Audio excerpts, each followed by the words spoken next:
최우선 국회의원 인사말씀 듣겠습니다.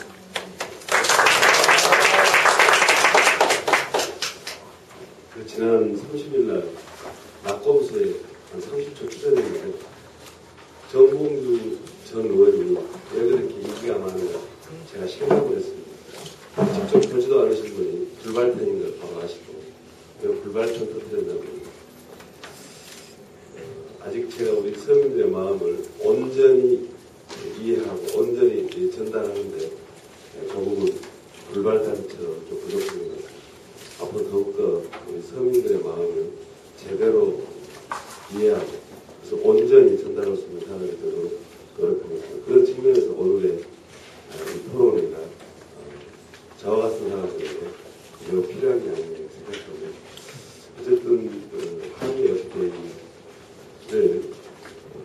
국민적 화제에서 지우고 싶은 여러 음모설이 나오는데 그 중에 하나가 디도스 공격설도 한미 FTA를 국민적 관심사에서 지우기가 음모하느냐 또는 그 암흑의 무슨 동영상도 그런 짜여진 시나리오가 있는 이런 음모론이 이렇게 난무하는 걸 통해서 실제로 한미 FTA를 회복하기 위한 국민적 힘과 지혜를 모으는 것이 실제로 한국 사회에서 가장 중요한 과제이고 또 정의가 아니겠는가 이렇게 생각해서 오늘의 또 토론회가 그런 데에서 큰 계기점이 되길 바라고 귀한 시간 내서 오신 모든 분들께 감사의 인사를 드리면서 저도 열심히 하겠습니다. 감사합니다. 관련자가 아시는 것처럼 24.5조가 이렇게 생겨되어 있습니다. 단협 및 종료. 협정문 24조, 챕터 24가 이제 그 최종 규정에 관한 건데, 그게 24.5조 2항. 이 협정은 어느 한쪽 당사국이 다른 쪽 당사국에게 협정의 종료를 임함을 서면으로 통보한 날로부터 180일 후에 종료된다. 이렇게 되어 있습니다. 예. 그 다음에 이 협정문의 개정과 관련된 규정도 24장 24.2조에 이렇게 되어 있습니다. 협정의 개정에 서면으로 합의할 수 있다. 개정은 양 당사국이 각자 적용 가능한 법적 요건 및 절차를 완료하였음을 증명하는 서면 통보를 표한한 후 양 당사국이 합의한 날에 가능하다. 지금 이 되어 있는 협정문, 협정문은 이렇게 이 방식으로 서로 합의하면 개정도 할 수가 있습니다. 여기 관련해서 공동위원회 규정이 22.2조에 나와 있는데 거기 22.2조 3항 다호를 보시면 이 협정의 개정을 검토하거나 협정상의 약속을 수정할 수 있다. 이게 영문으로 보면은 개정이 여기서 어멘드먼트입니다.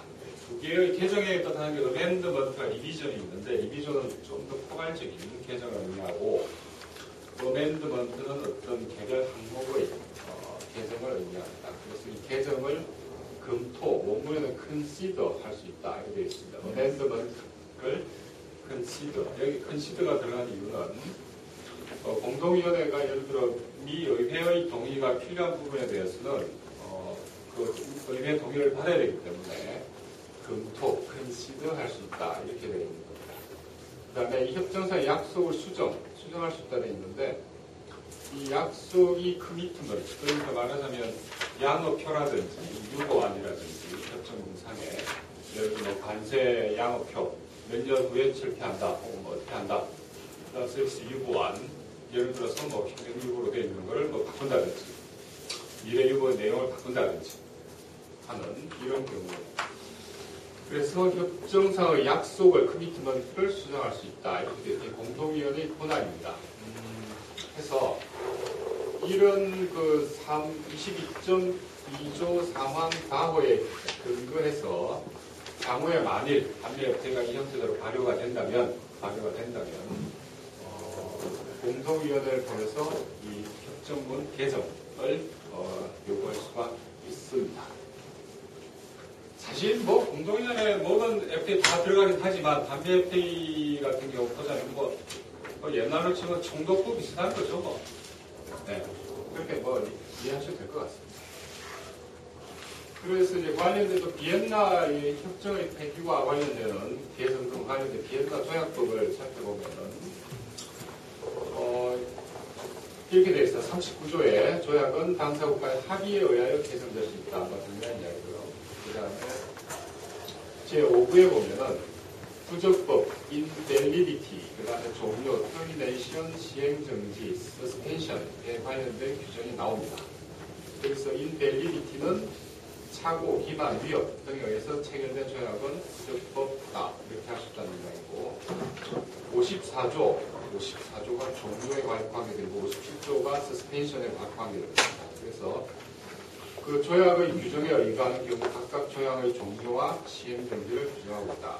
그런데 한미의 FTA는 방금 앞에서 본 것처럼 종료 규정을 가지고 있는 겁니다. 그래서 다른 FTA에 나와 있는 종료 조항을 살펴보면은 한칠의 FTA는 이렇게 되어 있습니다. 무기한 종속한다. 그래서 6개월의 사전 서면 통지로서 일정을 종료한다. 한 EFTA 관련된 걸 보면은 이거는 복수, 노르웨이, 스위스, 그 다음에 아이슬란드, 리텐슈타인, 4개 나라하고 다다조약이죠. EFTA는. 그래서 8태 규정이 나와 있는 겁니다. 우리가 스위스, 노르웨이 등과 같은 나라와 맺은 FTA에서 우리는 이 조항에 근거해서 탈퇴할 수 있습니다. withdraw를 이렇게 되어 있습니다. 그 다음에 한EU FTA 같은 경우에 우리 종료조항 보면은 협정은 무기한 효력이 있다. 그런 이상이 서면으로 폐기의사를 통보할 수 있다. 폐기 후에 6개월 후에 효력을 발생한다. 이렇게 되어 있습니다. 그렇게 보면은 이런 형태의 종료 조항은 모든 FTA에 다 들어있습니다. 그런데 아까 앞에서 한미 FTA 같은 경우에는 요 24.5조 사망에 보시면은 사망과 같은 좀 더 자세한 종료에 관계된 조금 더 자세한 규정이 여기에 들어가 있음을 알 수가 있습니다. 그래서 보면은 이항에 따라 통보를 하는 30일 이내에 어느 한쪽 당사국의 협정의 규정 중에서 제2항에서 규정된 날 이후에 종료되어야 할 규정이 있는지 여부에 대해 협의를 개시할 것을 다른 당사국에게 서면으로 요청할 수 있다. 협의는 전달 후 한 달 내에 개시된다. 요게 좀 사망이 좀 다른 FTA에는 없는 그런 규정이라고 보시면 됩니다.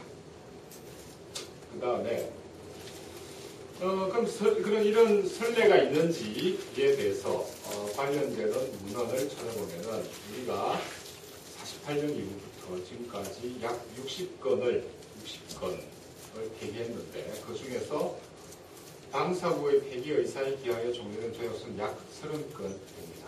그래서 이걸 사유별로 볼 때 조약상 종료 시한에 도달해서 자동적으로 종료된 경우, 두 번째, 기존 조약을 대체하는 신조약 체결됨으로써 구조약이 소멸된 경우, 세 번째, 기존 조약에 대한 대체 협정 없이 폐기시킨 경우가 있는데 이때도 당사국 간 합의에 의해서 폐기된 경우도 있고 일반 통보로 폐기된 경우도 있습니다. 다음 네 번째는 조약 상대국의 소멸 등 예를 들어 월남하고 맺은 그 10여 건의 조약은 월남이 없어지면서 자동적으로 조약이 소멸된 경우에 해당됩니다. 위 연구에 따르면 대체 조약 없는 위 3의 경우에 국회 승인 없는 조약의 경우 국무회의 의결 대통령 재가를 거쳐 관보 개정함으로써 절차가 완료된다. 이렇게 되어 있고요. 그 다음에 그렇다면 국회 승인을 받은 한미 FTA 같은 경우에 폐기할 때 국회 동의를 받아야 되냐? 국회 동의를 받아야 되냐 하는 이 문제인데 그래서 그렇지만 그건 받을 필요가 없다. 국회 승인을 받은 조약이라도 행정부가 일방적으로 종료시킬 수가 있다. 즉 대통령의 조약 폐기는 기본적으로 외교에 관한 권한 행사의 일종이며 경우에 따라서는 고도의 정책적 판단을 필요로 하는 정치 문제가 될 수도 있다. 이상과 같이 법률과 조약 간의 본질적 차이를 감안할 때 조약 폐기 시 국회의 사전 동의를 요구하는 것은 정책적으로 바람직하지 않고 우리 헌법 해석상 필요하다고 판단되지도 않는다. 한마디로 국회 동의 없이 대통령이 이 조약을 폐기할 수 있다는 이야기입니다. 그런데 국회가 이와 관련된 일정 절차를 마련할 필요는 있지 않겠나 하는 건 이 위에 연구의 하나의 권고 의견입니다. 그런데 미국 같은 경우에 이런 선례가 있습니다. 78년 배반과 상호 방위 조약을 이 해당 조약 10조 종료 조항에 의거 카터 대통령이 일방 폐기한 선례가 있고, 두 번째, 2001년 러시아와의 ABM 조약을 러시아의 반대에도 불구하고 부시 대통령이 일방 폐기한 그런 미국 같은 경우에 두 건의 그 좋은 선례가 있습니다. 이와 관련해서 다 당시에 소송이 붙었는데 미국 내에서 다 소송을 건 쪽이 계속, 그래서 대통령이 일방적으로 조약을 폐기할 수 있다. 그리고 미국 같은 경우에 두 건의 선례가 있는데 FTA 관련해서 아직 그런 선례는 없습니다. 근데 그런 선례는 없지만 협상이 중단된 경우는 뭐 여러분 아시는 그 카타르 같은 경우, 그다음 아랍에미레이트, 스위스, 에콰도르, 말레이시아 같은 경우에 협상을 하다가 중단된 케이스입니다. 앞으로 뭐 계속할지 안 할지는 모릅니다. 여러분은. 여기서 에콰도르 같은 경우에 이제 최근에 뭐 조선일보가 딴지를 걸면서 뭐 미국의 행동이 아니니 뭐 문제의 본질을 완전히 뭉클어뜨리는 그런 기들이 있었는데, 마침 당시 그 당시 정부의 재무부 차관을 하던 사람이 얼마 전에 한국에 와서 온 김에 한번 인터뷰를 제가 한번 추천을 한 적이 있습니다. 뭐 간단히 말씀드리면 에콰도르 같은 경우에는 이제 당시 뭐 미국 석유 회사와의 계약 위반 문제가 일단 불거져 있었고, 옥시덴탈 석유사하고 당시에 격렬한 그 아래로부터의 이 저항들이 FTA에 반대하는 엄청난 저항들이 있었습니다. 그 결과 라파엘 꼬레아 대통령이 공약으로 이 한미 FTA, 미국 에콰도르 FTA 안 한다는 대선 공약을 내걸고 당선이 되어서 그 뒤로 안 하고 있습니다. 지금도. 근데 아까 제가 소개했던 그분 같은 경우 코리아 정권에서 그 경제정책 조정 장관을 지내는 사람인데, 그 당시 상황을 아주 자세히 이야기를 해주더라고요. 신문에 다 안 났습니다. 그 이야기들이. 그래서 이제 시기를 보면은 내년 4월 총선까지가 이제 첫 번째 시기가 되겠고, 두 번째가 총선에서 대선, 세 번째 시기가 대선 이후로 대충 정치 일정, 왜냐하면 이렇게 뭐 한미일 대싸움 고도의, 뭐 지금도 그랬지만 고도의 정치 진행이 될 수밖에 없다. 뭐 그렇기 때문에 지금 주어진 일정하고 맞물릴 수밖에 없다. 이렇게 생각합니다. 그래서 총선, 그다음 대선 그 시기를 어떻게 보낼 건지, 한미 FTA 쟁점을 어떻게 정치 쟁점을 하고, 특히 총선 대선의 가장 중요한 쟁점 가운데 하나로 반드시 만들어야 된다. 그래서 특히 대통령 대선 같은 경우에는 어떻게든 대선 공약으로 공약화하는 것이 매우 중요하다.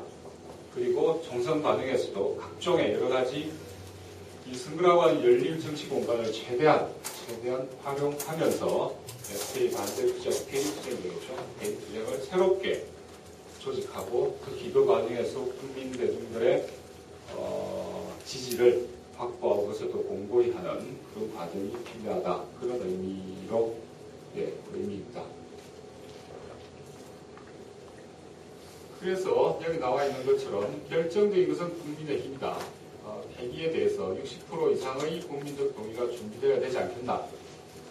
한미 FTA 그 협정상으로나 국제법적으로나 계약기는 확립된 주권적 권리 이미 앞서 확인되었습니다. 하지만 한미 관계의 현실에서 보자면 하나의 사상 초유의 대실험일지 모릅니다.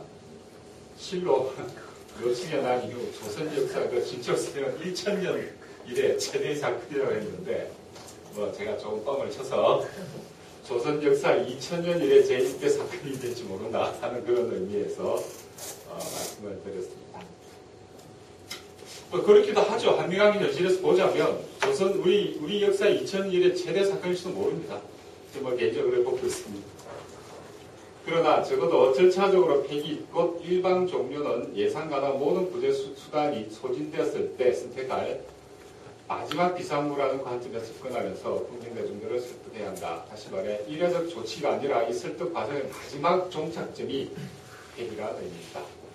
그런데 이 각 시나리오별로 미국, 조중동, 한나라, 가스통, 연합군 역시 각종 레버리지를 총동원할 것으로 보입니다. 하지만 이번 판사들의 난에서 보듯 다양한 설득권과 친들을 가동시켜 이 연합을 해체시켜야 한다.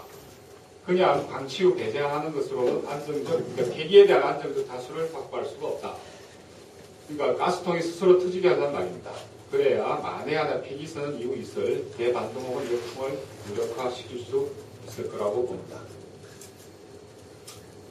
그래서 이 미국 조중동 한나라 가스통 연합의 예상 레버리지가 뭐가 있을까? 그 분석은 굉장히 중요하다고 보는데 첫 번째가 경제적 압박 수단이 있을 수가 있습니다. 그래서 이건 정시를 통해서 혹은 무역 보복이 있겠는데 이렇게 보시면은 증권 시장에 돈 빼갈 거라는 이야기는 지금도 많이들 하고 계시죠. 우리 폐기하면은 그러나 그 실제로 가능한지 한번 보죠.